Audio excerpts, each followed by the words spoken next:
I'm going to show you how to cut rocks to make jewelry with. First thing you're going to need is a saw of some sort to cut the rock. You can use a regular rock saw, they're expensive, or for cutting smaller pieces like you would use with jewelry, you can get away with using a tile saw. This tile saw, I bought at Harbor Freight for like 50 bucks, plus a diamond blade. That cost, I think, about 20 bucks, and I actually got a little cheaper because I used a coupon. So, but there's a lot of them out there, for relatively cheap. But so far, there's been a pretty good tile saw.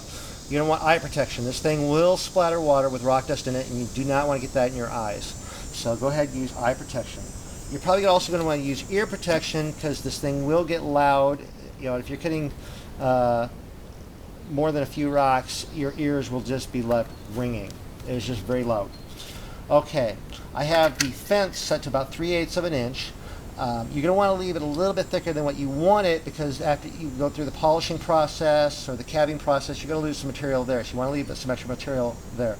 Also, if you have it set too thin, the rock will tend to break. It may still break anyway, but it's more likely, the thinner you go, the more likely it's going to break while you're cutting. Also, if you have it too thin, it will fall down in the slot between the blade and the table. There's water underneath. There's like a little tray of water underneath. You want to go ahead and keep that full. Top it off, because as you're cutting, it's going to splatter water, and so the level's going to drop.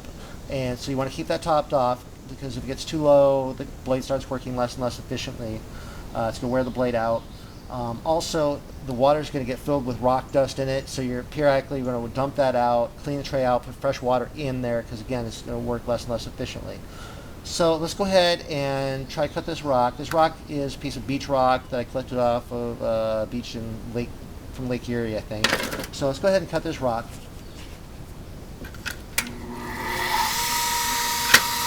Oh, one more thing. This blade here, it doesn't have any teeth or notches. It's just a smooth, round disc with diamonds in it. I can go ahead and touch my finger to it, and I'm not going to go ahead and get cut. So that allows me to run my fingers real close to the blade without really fear of getting hurt. See, I'm going to go ahead here, touch that notches. But we'll cut rock. Be careful with whatever blades you use, because maybe they are not the same. Maybe they have little notches in them. When working with power tools, you want to be safe. I just know that I'm not going to get cut on this blade, so I'm not worried about having my fingers close to the blade. Just like this spot.